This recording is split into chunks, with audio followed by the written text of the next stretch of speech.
আল্লাহ রাব্বুল আলামিন মহান, যিনি সত্তা, তিনি আমাদের মহান রব, যিনি আমাদেরকে মাফ দেওয়ার জন্য সব সময় প্রস্তুত থাকেন।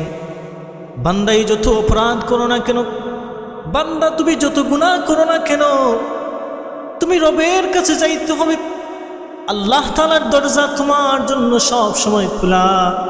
আমার মুসল্লিয়ানে কিরাম, আপনাদের কাছে বারবার বলতে চাই, আমরা যতই গুনাহ করি না কেন, আমাদের জীবনে অন্যায় অপরাধ যতগুলো আছে, পাহাড় সমান যদি হয়ে থাকে, সাগরের অর্থাৎ ঢেউ পর্যন্ত, অর্থাৎ বড় বড় সাগর পর্যন্ত যদি আপনার গুনাহ থাকে, আপনার রবের কাছে যদি আপনি একবার চান, আপনার রব আপনাকে মাফ করে দেবে।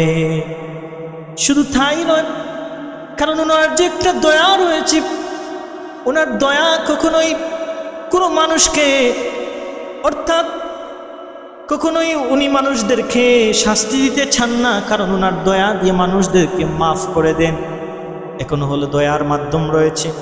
আমরা দয়া কিভাবে চাইব রবের কাছে, আমরা রবের কাছে কিভাবে কাকুমিনতি করব, আমরা রবের কাছে কিভাবে চাইব, চাওয়ার মাধ্যম রয়েছে। আমরা চাওয়ার মাধ্যম রয়েছে, আমরা সেভাবে চাইলে আমার রব আপনার দোয়া কবুল করবেন। আপনাকে চাইতে হবে এমনভাবে, আপনি মনে করে মনে ভাবতে হবে, আপনি দুনিয়ার যদি কোটিপতি হয়ে থাকেন, আপনি যদি দুনিয়ার ভিতরে অনেক অট্টালিকার মালিক হয়ে থাকেন, কিন্তু আপনি আপনার রবের কাছে অহংকার মন নিয়ে চাইবেন না। আপনি আপনার রবের কাছে এমনভাবে বিনয়ের সাথে চাইবেন, যেভাবে আপনি যখন নামাজ পড়বেন, নামাজের মধ্যে পৃথিবীর যত মানুষ রয়েছে, মন্ত্রী, মিনিস্টার, প্রেসিডেন্ট, মন্ত্রী সহ সবাই আল্লাহর ঘরে যখন মসজিদে চলে আসেন, তারা আল্লাহকে সেজদা দেওয়ার জন্য মাথা নত করেন। ঠিক সেইভাবে যখন কোনো বান্দা যখন আল্লাহ তাআলার কাছে মাথা নত এমনভাবে করবে, কোনো মানুষের কাছে মাথা নত করবে না, আল্লাহ তাআলার কাছে মাথা নত করবে এমনভাবে যেন আমার রব আমার কথা শুনছেন, আমার রব আমার কথা শুনেন। এমনভাবে যখন আপনি চাইবেন, রব্বুল আলামিন আপনার এই চাওয়াগুলোকে কবুল করে নেবেন। কারণ আপনার দিলের মধ্যে যতগুলো বুরাই রয়েছে, আপনি যখন অনুতপ্ত হৃদয়ে যখন আপনি রবের কাছে চাইবেন, অনুতপ্ত হৃদয়টা আপনার রবের কাছে যখন, এই অনুতপ্ত হৃদয়টা যখন রেকর্ড করা হবে, তখন আল্লাহ তাআলা আপনাকে মাফ করে দেবেন।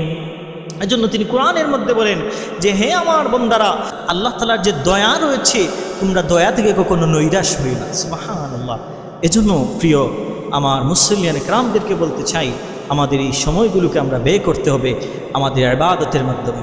এখন শুধু রাত্রিবেলা যখন সবাই ঘুমিয়ে পড়ে, আল্লাহর প্রিয় বান্দা খারাপ বলে ওই তারা আল্লাহ তাআলার প্রিয় বান্দা, যারা যখন রাত্রি হয়ে যায়, রাত্রিকাল যখন সকল মানুষ ঘুমিয়ে পড়ে, আপনি পড়ে যান সেজদার মধ্যে, জায়নামাজ নিয়ে বসে পড়েন, আপনি জিকির আজকারের মধ্যে কাটিয়ে দিন। তাহাজ্জুদের নামাজের মাধ্যমে রবকে খুশি করার জন্য আপনি তৈরি হয়ে যান, আল্লাহকে খুশি করার জন্য আপনি তৈরি হয়ে যান। দেখবেন তো দেখবেন, আল্লাহ সুবহানাহু ওয়া তাআলা আপনার এই কাজগুলোকে আপনি দেখবেন এবং কাল কিয়ামতের ময়দানে আপনাকে এর উত্তম প্রতিদান দেবেন। কারণ আপনার সময়গুলো আপনি দুনিয়ার কোনো মজায় আপনি ব্যয় করছেন না, দুনিয়ার কোনো কাজের মধ্যে আপনি ব্যয় করছেন না, আপনার সময়গুলোকে আপনি আল্লাহর রাস্তায় ব্যয় করছেন। সেজন্য রাব্বুল আলামিনের কাছে আপনি হবেন সবচেয়ে প্রিয় বান্দা। এজন্য চাওয়ার মতো চাইতে হবে, তাহলে আমরা পাবো। এজন্য আমাদেরকে এমনভাবে চাইতে হবে যাতে আমার রব আমার কথা শুনেন, আমার ডাকে তিনি সাড়া দিবেন। এজন্য যখন এই যে আল্লাহর ওলিরা কীভাবে আল্লাহর ওলি হয়েছেন, ওনাদের জীবনী যখন আমরা পড়ি, দেখা যায় আল্লাহর ওলিরা তারা কখনোই, অর্থাৎ তাদের সময়গুলোকে